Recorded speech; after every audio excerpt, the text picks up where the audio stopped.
नमस्कार मित्रांनो,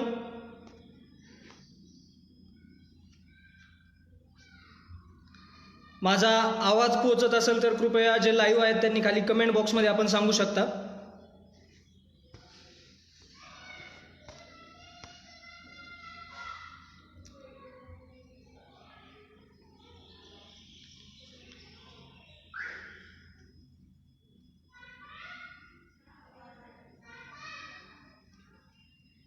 आपण वाट पाहूयात।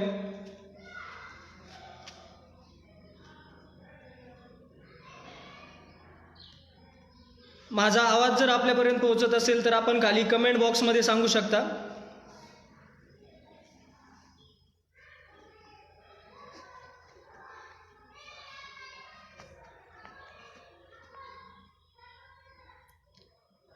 नमस्कार, दिलीप पेरे पाटील, कमलेश शिपलकर पाटील सर, आवाज पोहोचतोय का माझा आपल्यापर्यंत?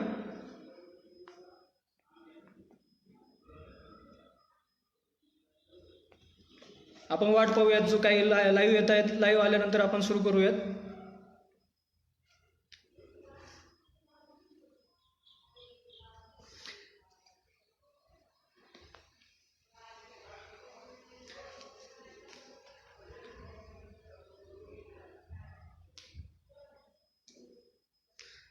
तर नमस्कार मित्रांनो, आज या ठिकाणी आदर्श गाव पाटोदा या फेसबुक पेजवरून मी सुयोग सांगळे आपल्या सर्वांसमोर लाईव्ह येतोय।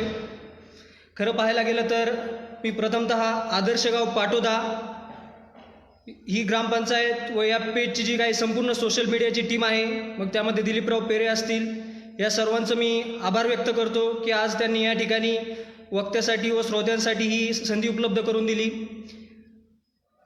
त्याचबरोबर काही लोक जॉईन होत आहेत, तोपर्यंत आपण वाट पाहूयात।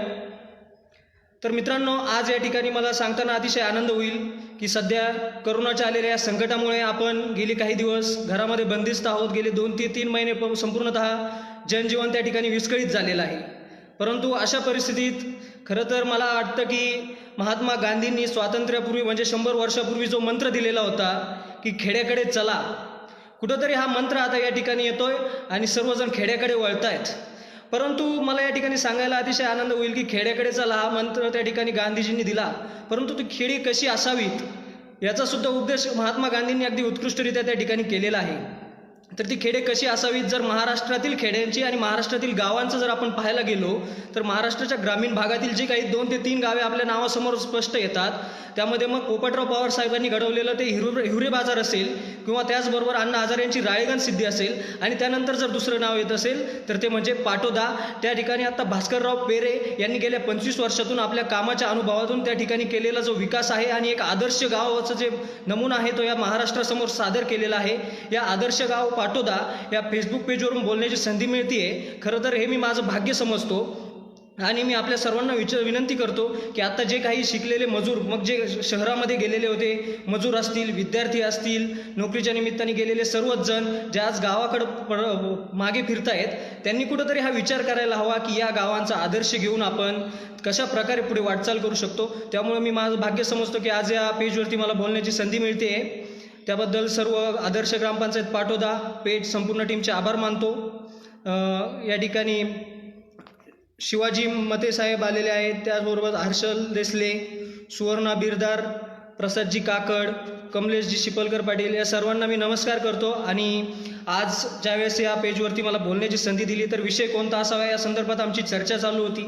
चर्चा चालू असताना कुठंतरी असं आढळून आलं की आज 31 मे म्हणजे पुण्यश्लोक अहिल्यादेवी होळकर यांची जयंती, आणि अहिल्यादेवींची जयंती या ठिकाणी असताना आपण त्याच विषयावर बोलायला हवं। मग 21व्या शतकांसाठी त्या कशा प्रकारे, महिलांसाठी, युवतींसाठी त्या कशा प्रकारे आदर्श ठरू शकतात असा त्या ठिकाणी विचार आला, आणि हा निर्णय घेण्यात झाला की पुण्यदेवी अहिल्यादेवी होळकर यांच्यावरती आपण बोलायला हवं। खरं तर 300 वर्षांपूर्वी म्हणजे जवळपास 1725 साली त्या ठिकाणी अहिल्यादेवींचा जन्म झाला, आणि त्यावेळेस त्यांनी केलेल्या जे काही त्यांनी धैर्याने लढाई केली ती खरंच आजच्या तरुण पिढीसाठी खरंच आदर्शदायी आहे। केवळ महिलाच नाही तर जवळपास प्रत्येकासाठी ते एक आदर्श अनुभव आहे। या ठिकाणी शेखर लगडेजी यांचंही या ठिकाणी आगमन झालं. मी त्यांचंही स्वागत करतो आणि या ठिकाणी माझ्या या संवादाला आपण सुरुवात करूया. तर मी आपल्याला सांगू इच्छितो की हा संवाद म्हणजे असेल की अहिल्यादेवी होळकर यांच्या ज्या सुरुवातीच्या काही गोष्टी होत्या त्या गोष्टी आणि त्यानंतर त्या घटनांचा त्यांच्या जीवनावर झालेला परिणाम आणि त्या परिणामातून ते पुढे गेलेले त्यांनी केलेलं कर्तृत्व याचा आपल्याला संबंध असणार आहे. तर भाऊसाहेब खंडागळे म्हणतात जय मल्हार, जय मल्हार. त्याचबरोबर मी या ठिकाणी सांगू इच्छितो की सुरुवात करायला अहिल्याबाई होळकर. तर अहिल्याबाई होळकर यांचा जन्म 31 मे 1725 रोजी महाराष्ट्रातील अहमदनगर जिल्ह्यातील जामखेड तालुक्यातील चौंडी या गावी झाला.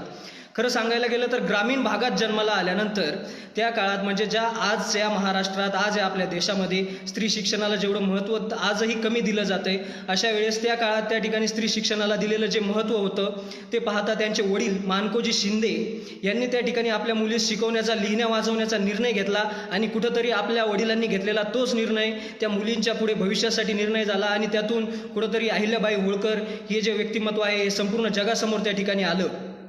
मग आता त्या ठिकाणी स्त्री शिक्षणाचा हा धाडसी निर्णय तिच्या वडिलांनी घेतला. कदाचित त्यामुळे त्यांचं त्या ठिकाणी एक यशस्वी असं आपल्यासमोर एक राज्यकर्त्या म्हणून ते आज या ठिकाणी आहेत. त्यानंतर मग आपण बघू शकतो की पुण्यास जाताना त्यावेळी बाजीराव पेशव्यांचे एक सरदार होते. मावळ प्रांत, मध्य महाराष्ट्रातील मावळ प्रांत म्हणजेच त्या ठिकाणी इंदोर आपण म्हणू शकतो. इंदोरचे त्या ठिकाणी सुभेदार श्री मल्हाररावजी होळकर ज्यावेळेस आपल्या प्रांतातून इकडे तिकडे जात असताना ज्यावेळेस ते पुण्याला जात होते त्यावेळेस त्यांना चौंडी या ठिकाणी मुक्कामाचा योग आला. चौंडी या ठिकाणी मुक्कामाचा योग आल्यानंतर त्या ठिकाणी त्यांना त्यांचा अनुभव आणि त्या ठिकाणी त्या नजरेस बालवयातील ती अहिल्या मुलगी नजरेस पडली. त्यांचं वय त्यावेळी फक्त आणि फक्त एक 8 वर्षांचं वय होतं आणि आपल्याला माहीत असेल की त्या काळास बालविवाह जे काही होतं या बालविवाहाला लोक त्यावेळी महत्त्व देत होते आणि बालविवाहाचा निर्णय झाला. त्यावेळेस मग मल्हारराव होळकर यांनी मानकोजी शिंदे म्हणजे अहिल्याबाई देवींच्या वडिलांकडे मागणी घातली की माझा मुलगा खंडेराय यासाठी आपण आपली मुलगी अहिल्याचा हात तिच्या हातात द्यावा आणि मी माझ्या होळकर कुटुंबाची सून म्हणून तिचा स्वीकार करायला तयार आहे. कुठंतरी हा निर्णय आला. नंतर त्यापुढे शाहू महाराज असतील या सर्वांच्या आशीर्वादानं त्या ठिकाणी खंडोजी आणि अहिल्यादेवींचा विवाह झाला. तर खंडोजी आणि अहिल्यादेवींचा विवाह झाला. त्यानंतर एक प्रपंच आणि त्या ठिकाणी संसार त्या दोघांचा अतिशय सुरळीत सुरू झाला. त्याचबरोबर पुढे काही वर्ष झाले त्यांचा संसार होता. त्यांना 2 अपत्ये झाले. त्या ठिकाणी मालोजी आणि मुक्ताई ही त्यांना झालेला एक मुलगा आणि मुलगा ही त्यांची अपत्य होती. परंतु एक ठराविक वयानंतर जे दुःखांचा पाढा सुरू होतो तसाच एक दुःखाचं आणि हलाखीचं जीवनही त्यांचं सुरू झालं आणि त्यांनी त्याला कशा प्रकारे सामना केला आपण ते या ठिकाणी बघू शकतो.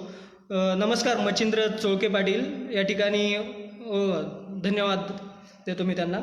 मग संसार सुरू झाला. हा संसार सुरू झाल्यानंतर पुढे त्यांचे ते अपत्य वाढत होती. परंतु दुर्योग असा की दुःखांचा जो पाढा सुरू होता तो सुरू झाला आणि इसवी सन 1754 कुमेरच्या लढाईत पती खंडेरावांचा त्या ठिकाणी मृत्यू झाला. पती खंडेरावांच्या मृत्यूमुळे खचून न जाता काय करावे अशी परिस्थिती त्यांच्यासमोर होती आणि अशा परिस्थितीत त्यावेळेस आपण पाहू शकतो की ज्याप्रमाणे बालविवाह होत होते त्याचप्रमाणे एका पुरुषाचा 3 ते 3, 3, 4, 5 अशा अनेक स्त्रियांशीही विवाह होत होता. या सर्वांशी हा विवाह होत असताना मग त्या खंडेरावांच्या मृत्यूनंतर त्यांच्या ज्या 3 पत्नी होत्या मग त्यामध्ये एक होत्या आपल्या अहिल्यादेवी. त्यांच्या ज्या दुसऱ्या 2 पती होत्या त्यांनी त्या ठिकाणी सती जाण्याचा निर्णय घेतला. सतीची प्रथा त्या काळी होती. पुढे जाऊन ही सतीची प्रथा मला 1829च्या दरम्यान राजा राममोहन राय यांनी बंगालमध्ये थांबवली आणि त्यापुढे त्या गोष्टी झाल्या. मग अशा प्रकारे त्या ठिकाणी त्यांनी सती जाण्याचा ज्यावेळेस त्या जायला लागल्या त्यावेळेस त्यांचे सासरे म्हणजे आपण बघू शकतो की पहिल्यांदा वडिलांनी निर्णय घेतला. त्यांचा दुसरा निर्णय हा त्यांच्या सासऱ्यांनी घेतला. सासऱ्यांनी सांगितलं की माझा एकुलता एक मुलगा खंडेराव याला मी माझ्यापासून गमावलं आहे, परंतु आता या प्रजेसाठी तू कृपया सती जाऊ नको. तू जर सती गेलीस तर या प्रजेचं काय होईल काय नाही याचा त्यांनी विचार करण्याची त्या ठिकाणी विनंती केली आणि कुठंतरी आपल्या सासऱ्यांचा तो आदेश तिने मान्य करून अहिल्यादेवींनी सती जाण्याचं टाळलं आणि त्या सती गेल्या नाहीत. अशा परिस्थितीत अहिल्यादेवींचा तोही एक क्रांतिकारी निर्णय होता की सती न जाणं. नमस्कार भाऊसाहेबजी खंडागळे. मग अशा परिस्थितीत हे सर्व काही चालू असताना आपल्याला लक्षात येईल की मल्हाररावांकडे आपला मुलगा मृत्यू झाल्यामुळे मल्हाररावांनी पुन्हा एकदा ते सुभेदारपद स्वीकारलं आणि ते त्यावेळेस सैन्य लढाई त्यासाठी जात होते आणि अहिल्यादेवी कुठंतरी आपल्या गावामध्ये थांबून त्या गावामध्ये आपलं राज्यकारभार सांभाळण्याचं काम करत होते आणि त्यांनी राज्यकारभार अगदी सुरळीतपणे सांभाळला. आपल्याला उदाहरण देता येईल की कशा प्रकारे आपल्या सुनेवरती म्हणजेच अहिल्यावरती सासरे मल्हाररावांनी जबाबदारी टाकली.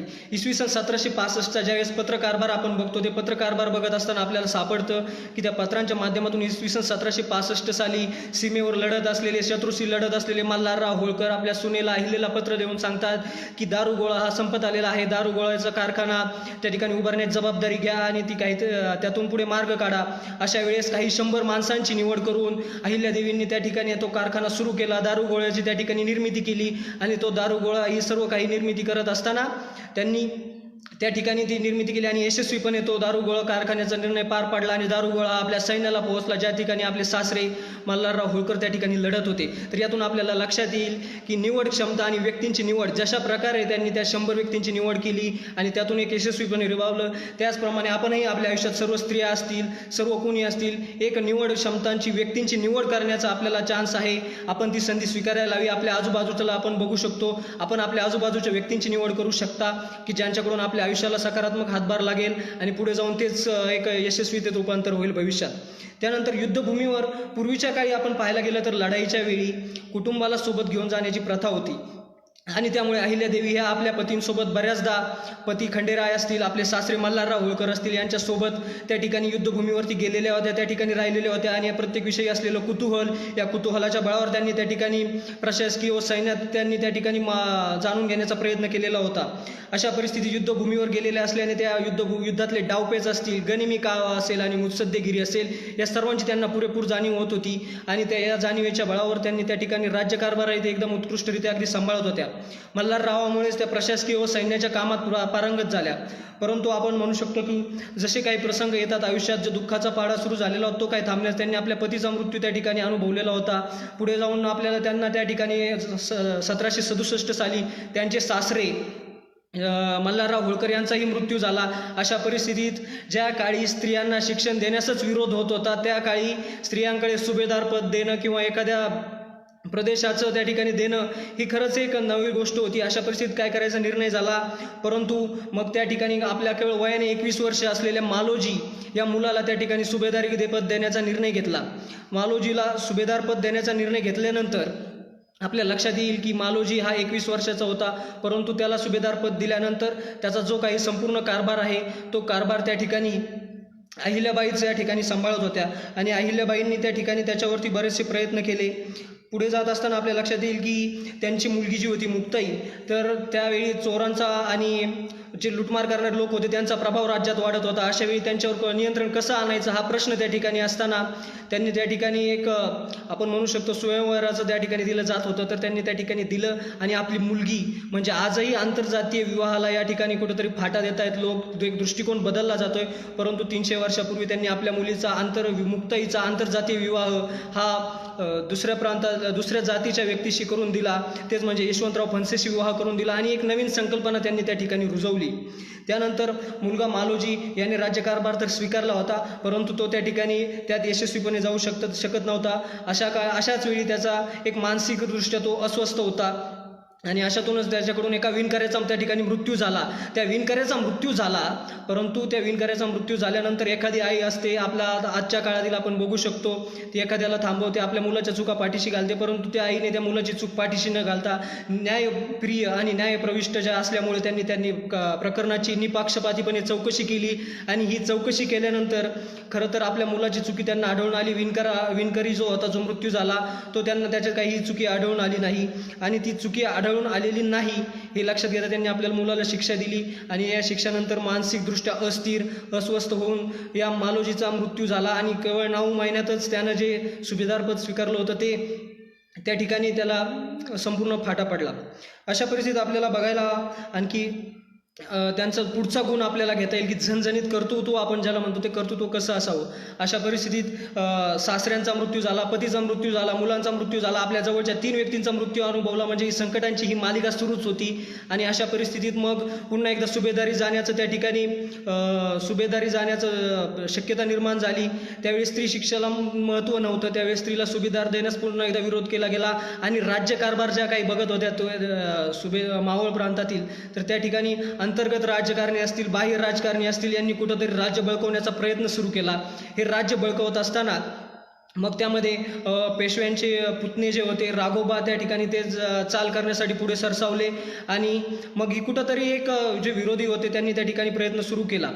अशा वेळेस आपल्याला सांगता येईल की एक सक्षम गुप्त यंत्रणा म्हणजे त्यांनी आपल्या सासऱ्याकडून आपल्या पतीकडून जे काही शिकत आलेले होते त्या ठिकाणी एक सक्षम गुप्त यंत्रणा त्यांनी त्या ठिकाणी राबवली आणि या गुप्त यंत्रणेच्या माध्यमातून त्यांना जाणीव झाली की कुठंतरी अंतर्गत व बाह्य घटक राज्यातले हे कुठंतरी आक्रमणाची भाषा करतायत. त्यावेळेस त्यांनी आपले जे नातेवाईक जवळचे तुकोबाजी होळकर यांची सैन्य दलाच्या सेनापती म्हणून नेमणूक केली आणि आपल्या तुकोबांची नेमणूक केल्यानंतर माधवराव पेशव्यांना त्या ठिकाणी त्यांनी पत्र धाडले. सार्थक सावजी यांना धन्यवाद देतो, नमस्कार सर. त्याचबरोबर शेखरजी घटोळे यांना नमस्कार, जय गुरु दादा. तर त्या ठिकाणी पुन्हा ते आले आणि माधवराव पेशव्यांना पत्र धाडले आणि सांगितले की तुकोबाराजी होळकर यांची मी त्या ठिकाणी नेमणूक करत आहे आणि आपण सुभेदार ही पदी मलाच द्यावी. अशा वेळेस त्यांनी धोका लक्षात घेता आजच्या काळात आपल्याला सोशल इंजिनिअरिंग ज्याला म्हणता येईल अशा प्रकारे आपल्या आजूबाजूचे जे काही तत्कालीन उच्च मराठी घराणे होते, मग भोसले असतील, शिंदे असतील, दाभाडे असतील, गायकवाड असतील, या सर्वांना पत्र धाडून एक नवीन प्रकारचं त्या ठिकाणी एक साखळी तयार केली. त्यांच्या फौजा मागून घेतल्या आणि कुठंतरी लोक जोडण्याचं काम त्यांनी ठिकाणी केलं आणि राघोबांना त्यांनी एक पत्र धाडलं. पत्रव्यवहार ज्यावेळेस आपण पाहतो तेव्हा आपल्याला त्या पत्रव्यवहारात सापडते की माझी लढाईची तयारी आहे, तुमची लढाईची तयारी असेल तर मैदानात उतरा. एखाद्या स्त्रीविरुद्ध पराभव झाला तर लोक काय म्हणतील याचा विचार करा लढाईला मैदानात उतरण्याच्या आधी. मग असा विचार केल्यानंतर राघोबांनी त्या ठिकाणून माघार घेतली आणि पुढे या गोष्टी सुरू झाल्या. या लढाईनंतर पुन्हा एकदा सुभेदारपद त्यांच्याकडेच आलं. 1767ची गोष्ट. त्यानंतर पुढे जवळपास 28 वर्ष त्याच त्या ठिकाणी होत्या. राजधानी इंदोरवरून नर्मदा तीरावर असलेल्या महेश्वर या ठिकाणी त्यांनी राज्यकारभार आपला हलवला आणि त्या ठिकाणावर राज्यकारभाराला सुरुवात केली. आता आपण त्यांचे जे गुण काही पाहिले त्यामध्ये निवड क्षमता असेल, न्यायप्रविष्ट असेल, त्याचबरोबर कर्तृत्व असेल. त्यानंतर त्यांचा महत्त्वाचा गुण आपल्याला बघायचा म्हणजे परिवर्तन आवश्यक. आजच्या काळात आपण आपल्या आजूबाजूला बघू शकतो की आपल्या आजूबाजूला इतक्या सर्व गोष्टी घडत असताना आजही एकट्या स्त्रीला मुलगा दत्तक देण्याची प्रक्रिया आजही नाही आहे. परंतु त्यांनी आपल्या राज्यकारभारामध्ये त्या काळी स्त्रीला दत्तक देण्याची स्त्रीला मूल दत्तक घेण्याची एकट्या स्त्रीला परवानगी सुरू केली आणि कुठंतरी हा परिवर्तनाच्या दिशेने त्यांनी त्या ठिकाणी वाटचाल केली. धन्यवाद कृष्णा बडे, नमस्कार. तर त्यानंतर आपण बघू शकतो की त्यांची दूरदृष्टी कशा प्रकारे होती. दूरदृष्टी प्रत्येक आत्तापर्यंत जे काही यशस्वी लोक होऊन गेले त्यांच्या दूरदृष्टीचाही आपण त्या ठिकाणी अभ्यासाला हवा.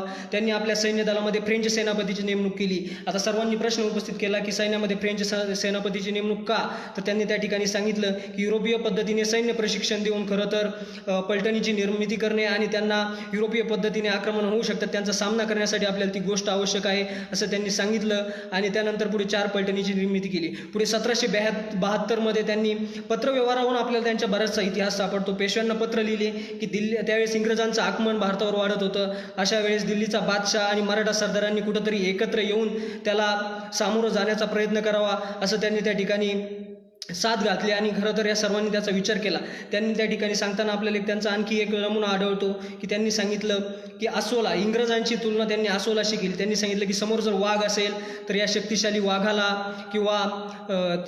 वाघाला शक्ती व युक्तीने तुम्ही पराभूत करू शकता, परंतु जर समोरचा जो आपला विरोधक आहे तो जर सामर्थ्यवान नसेल, कर्तृत्ववान नसेल तर त्याला हरवणं कठीण जातं. अशाच प्रकारे अस्वल म्हणजेच इंग्रज हे अस्वलांसारखे आहेत. त्या ठिकाणी त्यांना हरवणं म्हणजे अस्वल गुदगुल्या करून आपली पकड अढिली करू शकतील आणि अशा प्रकारेच इंग्रज आपल्यावरती राज्य करू शकतात. त्यासाठी आपण सर्वांनी एकत्र येणं गरजेचं आहे असंही त्यांनी त्या ठिकाणी सांगितलं. हे सर्व चालू असताना मुक्ताई व यशवंतराव फणसे हे जे आपली मुलगी व जावई यांचा संसार चालू होता, परंतु त्यांचा मुलगा म्हणजेच अहिल्यादेवींचा नातू याचा क्षयरोगाने मृत्यू झाला. क्षयरोगाने मृत्यू झाल्यानंतर पुत्रवियोगाने यशवंतरावाचाही मृत्यू झाला आणि यशवंतरावाच्या मृत्यूनंतर त्या ठिकाणी त्यांना सती जाण्याचा पुन्हा आली. त्यांच्या मुलीला सती जावं लागलं. म्हणजेच आपल्या पहिल्यांदा सासरे, नंतर पती, नंतर मुलगा, त्यानंतर जावई, मुलगी आणि पाठोपाठ नातवाचाही मृत्यू झाल्यामुळे जवळच्या व्यक्तींच्या निधनाने त्या कुठेही डगमगल्या नाहीत, परंतु यावर त्यांनी मात करण्याचा त्या ठिकाणी निर्णय घेतला आणि आपला राज्यकारभार हा सुरळीत सुरू ठेवला. आपल्याला सांगता येईल की त्यांनी तब्बल 28 वर्ष म्हणजे 1767 ते 1795 त्यांनी त्या ठिकाणी राज्यकारभार सांभाळला. आणि आता आपण बघू शकतो की त्यांनी राज्यकारभार सांभाळला, तर राज्यकारभार कशा प्रकारे सांभाळला, तो कोणत्या गुणांनी सांभाळला, हे आपल्याला तेवढं जाणून घेणं महत्त्वाचं आहे. तर आपल्याला महाराष्ट्रातील आपल्याला सर्वांना माहीत आहे महाराष्ट्र भूमी, या महाराष्ट्र भूमीमध्ये शिवाजी महाराजांसारखे राज्यकर्ते होऊन गेले. छत्रपती शिवाजी महाराजांनी जो राज्यकारभार सांभाळला त्याचे धडे आजही बाकीच्या देशात गौरवले जातात. त्याचप्रमाणे जर पुरुषांमध्ये शिवाजी महाराज असतील तर स्त्रियांमध्ये राज्यकर्ते म्हणून आजही अहिल्यादेवी होळकर यांचा जो शिक्षण नमुना आहे राज्य करण्याचा, तो आज वेगवेगळ्या देशामध्ये अवलंबला जातो. खरं तर शुद्ध शासक व तत्वज्ञानी राणी म्हणूनही त्यांना त्या ठिकाणी संपवली जाते. त्यानंतर पुढचा आपण या ठिकाणी त्यांचा महत्त्वाचा मुद्दा घेऊ शकतो. तर अक्षय अंदुरे आलेले आहेत, त्यांचंही मी त्या ठिकाणी स्वागत करतो.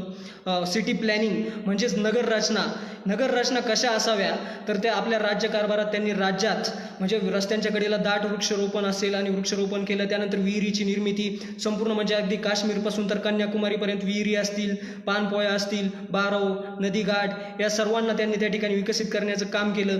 आजही त्यांनी जे बारव उभारले त्याचे नमुने आजही महाराष्ट्रामध्ये सापडतात. आपल्याला सोलापूर जिल्ह्यातील काही भागात सापडतील. त्यानंतर फलटण म्हणजे साताऱ्यामधील राजाळे या ठिकाणी सापडतील. अशा बऱ्याचशा ठिकाणी त्यांनी जे काही बारव उभारले पाणपोयासाठी ते आपल्याला सापडतील. त्यांनी प्रवाशांसाठी धर्मशाळा सुरू केल्या, आश्रयशाळे ठिकाणी उभारले आणि कुठेतरी मंदिरांचा जीर्णोद्धार त्यांनी त्या ठिकाणी केला. त्याचबरोबर उत्तम जलसंधारण आणि जल व्यवस्थापनाचा तत्कालीन नमुना त्या काळात जे की आज आपण बघू शकतो की आपल्या आजूबाजूला पोपटराव पवार यांनी घडवलेला जलाशयाचा उत्तम नमुना म्हणून हिवरे बाजार असेल, अण्णा हजारे यांनी केलेलं राळेगण सिद्धी असेल आणि आता पाटोदामध्येही ज्या प्रकारे चालू आहे म्हणजे नगर रचनेचं एक कुठेतरी महत्त्व त्यांनी 300 वर्षापूर्वी जाणलेलं होतं आणि त्या माध्यमातून त्यांनी काम केलं. त्याचबरोबर धार्मिक गोष्टी जर त्यांच्या बघायचं झाल्या तर काश्मीरपासून कन्याकुमारीपर्यंत सर्वच प्रार्थनास्थळे, मंदिर उभारण्यात कुठेतरी त्यांचा एक महत्त्वाचा वाटा होता आणि त्यांनी मंदिरे उभारली. आज पण आपण बघू शकतो म्हणजे जवळपास सर्व जे मंदिर आहेत या सर्व मंदिरामध्ये त्यांच्या त्या जीर्णोद्धारामुळे या वास्तुकला आज या ठिकाणी टिकून आहेत. त्यानंतर आपण बघू शकतो की समाजोपयोगी कामे करण्याचा त्यांचा जो दुहेरी हेतू होता, तो दुहेरी हेतू त्यांनी कशा प्रकारे साध्य केला. म्हणजेच कोणताही हेतू साध्य करताना केवळ एका वर्गाचा न विचार करता दुसऱ्या वर्गाचाही विचार करणं तेवढंच महत्त्वाचं असतं. वास्तुशील उभारलेली स्थापत्यकला आजही या ठिकाणी प्रेरणा देणारे आहेत. त्या काळात त्या नव्हत्या परंतु आजही त्या आहेत. संस्कृतीचा वारसा व त्याची जपणूक करणं आणि पुढचे कितीतरी वर्ष ती जपून ठेवणं हे त्यांनी ओळखलं. हे करत असताना त्यांनी गोरगरीब जनतेच्या हातालाही काम दिलं आणि कलेचा वारसाही जपून ठेवण्यात त्यांनी त्या ठिकाणी यश मिळवलं. अशा प्रकारे त्यांनी केलं. म्हणजे आपण बघू शकतो की न्यायप्रिय होत्या, त्या ठिकाणी कर्तृत्ववान, त्याचबरोबर दूरदृष्टी, ह्या सर्वच गुणांनुसार त्यांना नगर रचनेचं उत्तम उदाहरण जे की आज आपण बघतोय ते त्या काळात त्यांनी घालून दिलेलं होतं आणि कुठंतरी याचा आपण खरंच आदर्श घ्यायला हवा. त्याचबरोबर शेती व शेतहिताचे निर्णय त्यांनी घेतले. आपल्या राज्यात असलेला शेतकरी हा सर्वोत्तम दृष्टी असावा यांनी त्या ठिकाणी सांगितलं. त्याचबरोबर 7-12 आज जे काही 7-12 आपल्या समोर आहे, हा 7-12 कोणी सुरू केला, कसा सुरू केला हे ज्यावेळेस आपण बघतो तर हे 7-12 सुरू करण्याची प्रथा त्यावेळेस त्यांनी सुरू केली. म्हणजे सती जाण्याच्या त्यांनी थांबवलं. त्यानंतर आंतरजातीय विवाहाला मान्यता दिली. अशा प्रकारे विविध प्रकारे शेतकऱ्यांसाठी म्हणजे संपूर्ण राज्यकर्त्यांनी एक गोष्ट लक्षात घ्यायला हवी. त्या काळातील राज्यकर्ते असतील, आजच्या काळातील राज्यकर्ते असतील, या सर्वांनी कुठंतरी या गोष्टी लक्षात घ्यायला हवे की सर्व वर्गांचा विचार करून कशा प्रकारे आपण राज्य चालवतो. त्याचबरोबर गुणग्राहकता हा त्यांचा एक महत्त्वाचा गुण होता. म्हणजे आपल्या आजूबाजूला आपला मित्रपरिवार असेल, आपलं कुटुंब असेल, या ठिकाणी जे काही गुण आहेत त्यांच्या गुणांना वाव देणं हे त्यांनी समजलं. आपल्या राज्यातील जी काही प्रजा आहे त्यांना प्रजाहितदक्ष का म्हटलं जातं तर याचं उदाहरण सांगता येईल की त्यांनी प्रजेच्या गुणांना वाव देण्याचा त्या ठिकाणी निर्णय घेतला. आणि जे काही विद्वान असतील, व्याकरणकार, कीर्तनकार, ज्योतिषी, पुजारी, वैद्य, तसेच साहित्य, संगीत, कला क्षेत्रातील ज्या व्यक्ती होत्या त्या व्यक्तींना व त्यांच्या कलेला त्यांनी त्या ठिकाणी कला आश्रय देण्याचं, राजाश्रय मिळवून देण्याचं काम त्या ठिकाणी केलं. हे काम करत असताना त्यांना राजाश्रय दिला, त्यांच्या कलागुणांना वाव दिला. आणि म्हणजे विणाकार असतील, त्याचबरोबर कारागीर, मूर्तिकार, संगीतकार यांना, कलाकारांना त्या ठिकाणी सन्मानित वेतन मिळत होते आणि त्या वेतनामुळे संपूर्ण प्रजाहितदक्ष प्रजेचा त्यांच्याविषयी असणारा विश्वास त्या ठिकाणी वाढत होता. मग जे विद्वान होते त्यांच्यासाठी ग्रंथसंपदा असेल ती उपलब्ध करून देण्याचं काम त्यांनी केलं. त्याचबरोबर शाळाकडून विद्याप्रसाराचे कामही त्यांनी त्या ठिकाणी व्यवस्थितरित्या केलं. अंधश्रद्धा तर सती जाण्याची जी पद्धत त्यांनी थांबवली, बालविवाह थांबवला, पण थांबवण्याचा त्यांनी त्या ठिकाणी प्रयत्न केला आपल्याला म्हणता येईल. कारण ते प्रयत्न त्या ठिकाणी ते अपयशी ठरलं. कारण की लोकांची जी संकुचित विचारसरणी आहे त्या विचारसरणीला त्या काय थांबवू शकल्या नाहीत. मग पुढे स्त्री परंपरांना त्या ठिकाणी छेद घालण्याचा प्रयत्न केला. कापड बाजार हा आपण बघू शकतो की मध्य प्रदेशमधल्या इंदोर, भोपाळ या ठिकाणी कापड बाजार, त्या ठिकाणी कापड गिरण्या त्यांनी त्या ठिकाणी त्यावेळेस सुरू केल्या. हे सर्व करत असताना त्यांनी प्रजेला लक्ष ठेवून, प्रजेला समोर ठेवून सर्व प्रकारचा कारभार त्या ठिकाणी केला. धन्यवाद प्रतापसिंह मासाळकर. मग अशा वेळेस आपल्याला बघता येईल की शुद्ध शासक व तत्वज्ञानी राणी त्यांना का संबोधलं गेलं. तर शुद्ध शासक म्हणजे एक शासकानं राज्यकर्त्यानं कशा प्रकारे राज्य करावं याचा त्यांनी नमुना घालून दिला. हे करत असताना प्रजेचा उत्कर्ष असेल, उचित न्यायदान असेल, न्याय म्हणजे ज्या ठिकाणी आपण आपल्या मुलाला न्याय देताना निपक्षपातीपणे चौकशी करतो आणि मुलाला थांबवतो, मुलाला शिक्षा देतो, त्या ठिकाणी आपण बघू शकतो की त्यांचं न्यायाविषयी असणारी त्यांची आत्मीयता आपल्याला दिसून येते. त्याचबरोबर प्रजेस कल्याणकारी असलेल्या कार्याची त्यांना नेहमीच आवड होती. त्याचबरोबर प्रजेला त्यांनी त्या ठिकाणी प्रेमाने सांभाळले. प्रजेचं अलोट प्रेम याच्या बदल्यात त्यांना काय मिळालं, तर प्रजेचं अलोट प्रेम, कौतुक, आदर आणि निष्ठा ही खऱ्या अर्थानं त्यांना मिळाली. त्यामुळे त्यांना जीवनकाळात तर सन्मान मिळालाच, परंतु त्यांच्या जाण्यानंतरही आज 300 वर्षानंतर आज या ठिकाणी संत म्हणून त्यांना जे महत्त्व दिलं जातं ते दिलं जातं. खरंच ही एक अभिमानाची बाब आहे. कुठे महाराष्ट्राच्या अहमदनगर जिल्ह्यातील जामखेड तालुक्यातील चौंडी गावात जन्म घेतला आणि कुठे त्यांनी मध्य प्रदेशमधल्या इंदोरमध्ये जाऊन त्या ठिकाणी राज्यकारभार सांभाळला. 28 वर्ष राज्यकारभार त्यांनी सांभाळला. कुठंतरी खरंच ही एक कौतुकाची बाब आपल्याला म्हणता येईल की एका स्त्रीने किती सामर्थ्यवान असावं. काही कोणत्याही प्रसंगाला न डगमगता त्यांनी त्या ठिकाणी तो सांभाळला. आपल्याला त्यांच्या वाड्यावरील मध्य प्रदेशमधील त्यांचा इंदोरमधील वाडा आहे त्या ठिकाणी आपल्याला सापडेल की त्यांचा मजकूर आहे. त्या ठिकाणी त्यांनी लिहिलेलं आहे की स्वतःपेक्षा प्रजा महत्त्वाची, हेच धोरण नेहमी राज्यकर्त्याचं असावं. माझे कार्य माझ्या प्रजेला सुखी करण्याचे आहे. कारण आपण जन्माला आलेला प्रत्येक व्यक्ती जे काही करतो त्याचा हिशोब त्याला त्या ठिकाणी जाब द्यावा लागतो परमेश्वरासमोर गेल्यानंतर.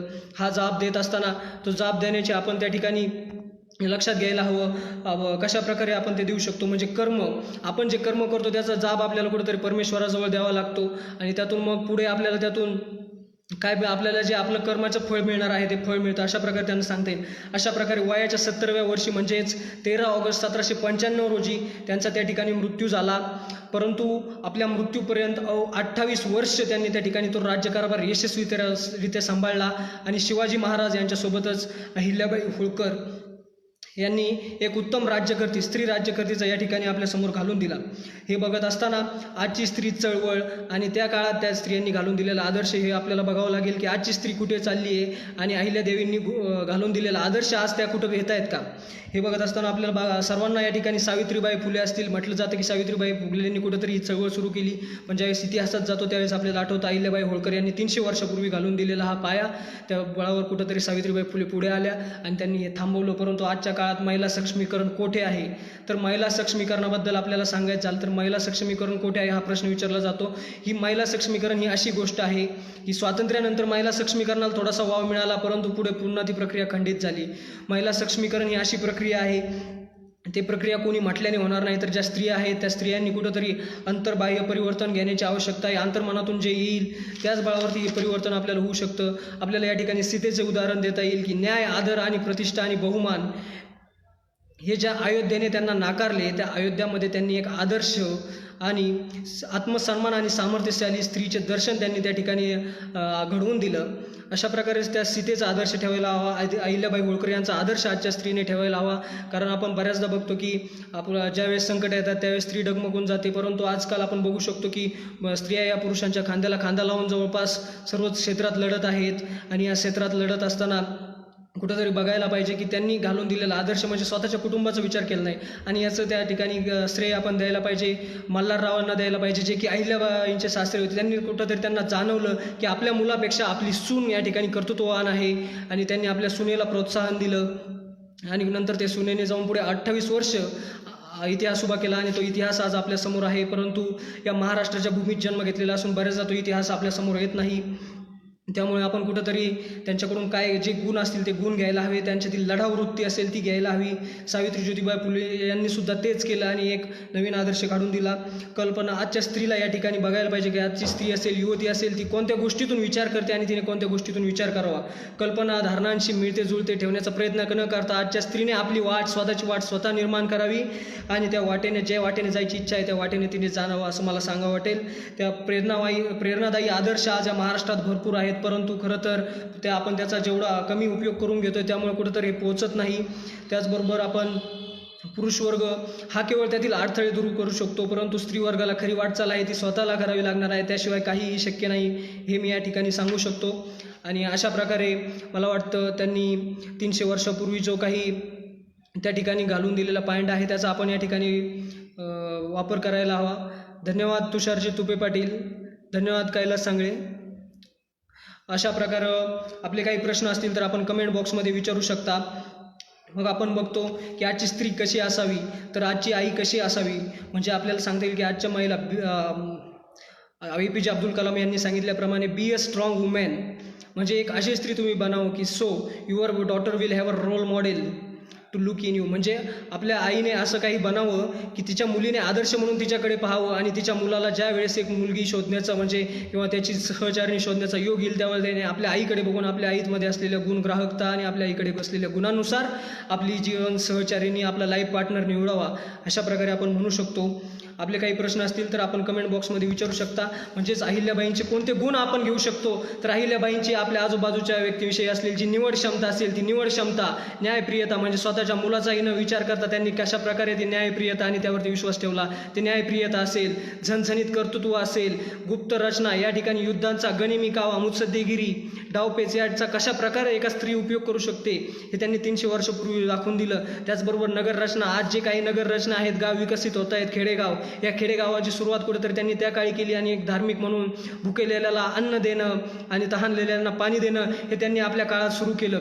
दुःख पचवण्याची क्षमता म्हणजे आपल्या सासऱ्याचा मृत्यू होतो, आपल्या पतीचा मृत्यू होतो, त्यानंतर आपल्या मुलाचा, आपल्या मुलीचा, आपल्या जावयाचा आणि आपल्या नातवाचा मृत्यू होतो, परंतु या सर्व गोष्टी असतानाही त्याला कशा प्रकारे सामना करावा हे त्यांनी त्या ठिकाणी घालून दिलं.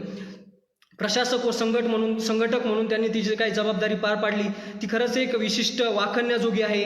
आणि त्यांच्याजवळ असलेली गुणग्राहकता म्हणजेच आपल्यासोबतचे जे व्यक्ती आहेत व आपल्या आजूबाजूला आपण बघू शकतो त्या गुणग्राहकतेमधून मग जे काही कला, साहित्य, क्रीडा क्षेत्रातील विद्वानकार असतील, कीर्तनकार असतील, त्यांना वाव देण्यासाठी त्यांनी त्या ठिकाणी प्रयत्न केला. हे सर्व वाव देत असताना त्यांनी कुठंतरी प्रजाहित दक्ष, त्यांना जनतेचं प्रेम मिळालं. या जनतेच्या प्रेमाच्या बळावर त्यांनी पुढे जाऊन जवळपास 28 वर्ष राज्यकारभार सांभाळला. त्यांची ती लढाऊ वृत्ती ही खरंच आजही या ठिकाणी आदर्शदायी आहे आणि ती लढाऊ वृत्ती आजकालच्या प्रत्येक युवकात, प्रत्येक स्त्रीमध्ये, प्रत्येक युवतीमध्ये असायला हवी असं या ठिकाणी वाटतं. त्याचबरोबर तत्कालीन वास्तुशील, आज आपण जे काही मंदिरे बघतो आपण म्हणजे कन्याकुमारीपासून काश्मीरपर्यंत, तर अशा याच्यात जे 12 असतील म्हणजे आपण बघू शकतो की अक्षरशः सैराट पिक्चर हा आपण बघितला असेल तर त्यामध्ये जे 12 आहे हे कुठंतरी 300 वर्षापूर्वी त्यांनी त्या ठिकाणी निर्माण केलेलं होतं. फलटणजवळील राजाळे या गावात आजही 2 12 आढळतात आणि पंढरपूरला जे काही मंदिर आहे त्या ठिकाणी आज 12 आहेत. हे सर्व चालू असताना स्थापत्यकलेचा नमुना त्यांनी त्या ठिकाणी घालून दिला. त्र्यंबकेश्वर असेल, त्र्यंबकेश्वर जवळचं जे काही मंदिर आहे त्या मंदिराजवळही ते जीर्णोद्धाराचं काम त्यांनी त्या ठिकाणी केलं. अशा प्रकारे याच गुणामुळे त्यांना त्या ठिकाणी 28 वर्ष प्रजेचं प्रेम लाभलं आणि शिवाजी महाराजानंतर या संपूर्ण भारत देशामध्ये अहिल्यादेवी ह्याच उत्तम राज्यकर्त्या म्हणून ओळखल्या जाऊ लागल्या. तर मला एवढंच या ठिकाणी सांगावंसं वाटतं.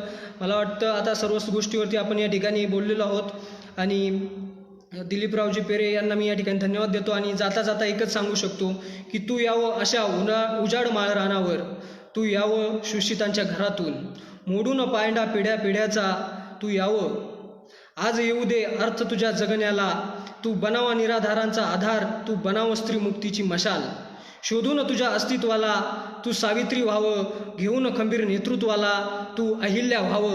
खरंच अहिल्यादेवींचा इतिहास ज्यावेळेस आपण डोकून पाहू त्यावेळेस खरंच आपल्याला त्यातून खूप काही शिकण्यासारखं आहे आपल्याला लक्षात येईल. आपले काही प्रश्न असतील आपण कमेंट बॉक्समध्ये विचारू शकता. मी आपल्या सर्वांना या ठिकाणी जी आदर्शगाव पाटोदा ग्रामपंचायत असेल, त्याचबरोबर त्यांची जी सोशल मीडियाची टीम आहे त्यांनी मला या ठिकाणी बोलण्याची संधी दिली त्याबद्दल त्यांचाही आभारी आहे.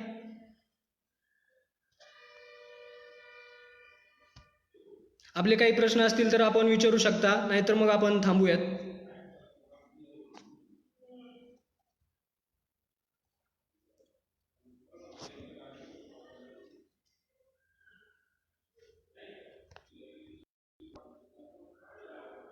धन्यवाद धनाजी फड सर.